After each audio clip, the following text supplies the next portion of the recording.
ஆண்டவர் இந்த நாளில் உங்களை ஆசீர்வதிப்பாராக. நம்மை குறித்து மிகுந்த அக்கறை உள்ள ஒருவர் உண்டுன்னா அது இயேசு மட்டும்தான்.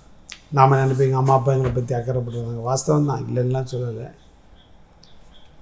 ஆனால் நம்முடைய ஆண்டவராக இயேசுவுக்கும் நம்முடைய பெற்றோருக்கும் நம்மோடு பழகிறவர்களுக்கும் அநேக வித்தியாசங்கள் இருக்குது.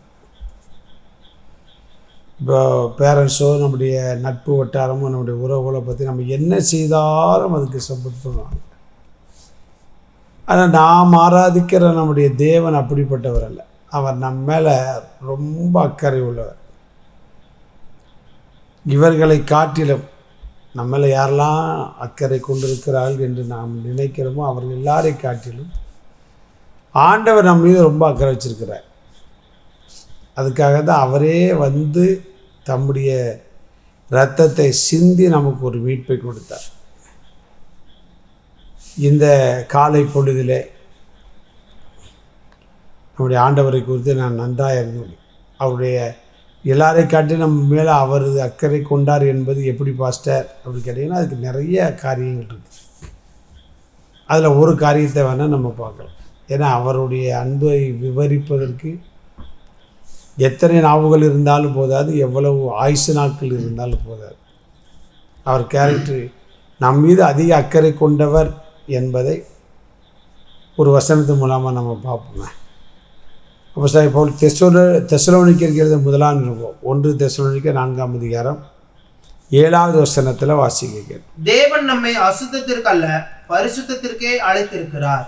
நம்ம எதற்கு அழைத்தாரோ? பரிசுத்தத்திற்கு. இந்த உலகத்தில் நம்ம பாவம் செய்தால் கூட அம்மா அப்பா சில நேரம் கண்டிப்பாங்க. சில குடும்பத்தில் பார்க்குறேன், சில நேரம்லாம் பார்த்தீங்கன்னா சரி அவன் இன்றைக்கி திருந்தானோ திருந்தட்டும் அப்படின்னு விட்டுருவாங்க. இப்படிப்பட்டவர்களை தான் பார்க்கும். நட்பு வட்டாரங்கள் அப்படி தான். சில நட்பு கூட கொஞ்சம் நம்ம வாழ்க்கையை கெடுக்கிறதே அவங்க வேலையாக இருக்கும். ஆனால் நம்முடைய ஆண்டவராக இயேசு நம்ம பரிசுத்தப்படணும் டெய்லி ஒவ்வொரு நொடியும் நம்முடைய வாழ்க்கையில் பரிசுத்தத்தை சொல்லிக்கிட்டே இருப்பார். அந்த பாதையை காட்டிகிட்டே இருப்பார். அதான் பேதுரு எழுதும்போது அவர் உங்களை அழைத்த பரிசுத்தராக இருக்கிறது போல் நீங்களும் உங்கள் நடக்கையில் எல்லாவற்றிலும் பரிசுத்தராக இருக்கும். ஏன் அப்படின்னா ஒரு மனிதனுக்கு எது அவமானம் அப்படின்னா அவன் செய்கிற பாவம் தான். அதனால தான் அவர் அடிக்கடி சொல்லிட்டு இருப்பார், நீ பரிசுத்தம் ஒன்று, நான் எதற்கு அழைத்தேன் அப்படின்னா நீ பரிசுத்தமாக. இந்த பரிசுத்தம் எதை கொண்டு வந்துடும் அப்படின்னா மேன்மை கொண்டு வந்துடும், ஆசீர்வாதத்தை கொண்டு வந்துடும், உண்மையை கொண்டு வந்துடும். இப்படி நிறைய ஆசீர்வாதத்தை கொண்டு வருவது எது அப்படின்னா பரிசுத்தம்தான்.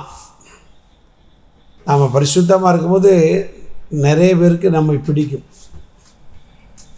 குடிகாரனுக்கு கூட பிடிக்கும். அது ஒரு விசேஷித்த அனுபவங்க. என்னோடு கூட படித்தவர்கள்லாம் உண்டு. ஆனால் நான் ஊழியனாகி வந்த பிறகு பார்த்திங்கன்னா கொஞ்சம் டிஸ்டன்ஸ் கேப் பண்ணுவாங்க. என்னை பார்த்தாலும் பார்க்காத மாதிரியே போவாங்க.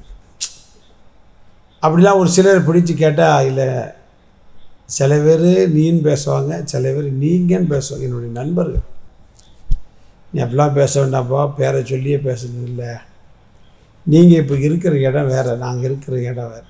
அது எது தந்தது அப்படின்னு பார்த்தீங்க அப்படின்னா இயேசு நமக்கு தந்த பரிசுத்த வாழ்க்கை தான். அதனால் உங்களுடைய வாழ்க்கையில் இந்த பரிசுத்த நம்மை மேன்மைப்படுத்தாது அப்படிலாம் நினச்சிடாங்க. கரெக்டான நேரத்தில் கரெக்டான இடத்துல கொண்டு வரும். யோசிப்பை நினச்சிக்கிறதுங்க. வாழ்நாள் முழுவதும் பரிசுத்தத்தை காத்துக்கொள்ள போராடினவன். அந்த தேவன் கொடுத்த அந்த பரிசுத்தம் அவனை எங்கே கொண்டு போய் நிப்பாட்டிச்சு பார்த்தீங்களா? ராஜாங்கத்தில் கொண்டு போய் நிப்பாட்டிச்சு. உங்களையும் ராஜாங்கத்தை கொண்டு போய் கற்று நிறுத்துவார். நம்பிக்கையோடு இருக்க.